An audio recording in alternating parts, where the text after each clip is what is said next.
Wir reden heute über Yoloda.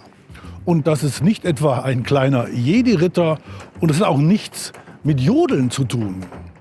Solltest du aber ein Jodeldiplom anstreben, muss das natürlich nach bestandener Prüfung dokumentarisch auf Papier festgehalten werden. Und da schließt sich der Kreis, denn Yoloda ist das Synonym für den Krone Paperliner.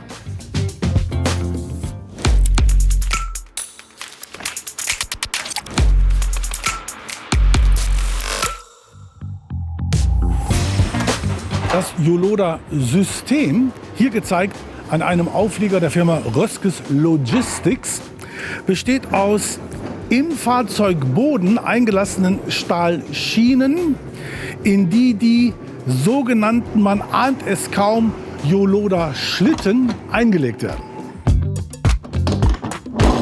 Um nun aber die bis zu 3,5 Tonnen schwere Papierrolle ohne Superkräfte zu haben, bewegen zu können, werden 2 Yoloda-Schlitten unter die Rolle gefahren und mechanisch 5 bis 6 mm angehoben. Und der dabei entstehende schmale Luftspalt reicht aber aus, um das Papiermonstrum einigermaßen mühelos bewegen zu können.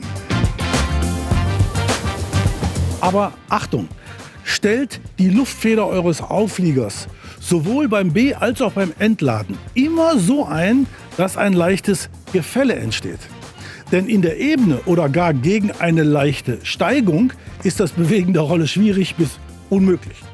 Und wenn die Rolle in Gefälle droht, zu schnell zu werden, dann kann sie leicht abgebremst werden, indem er über den Hebel die Rolle leicht absenkt Richtung Boden, sodass sie über Reibung eingebremst wird.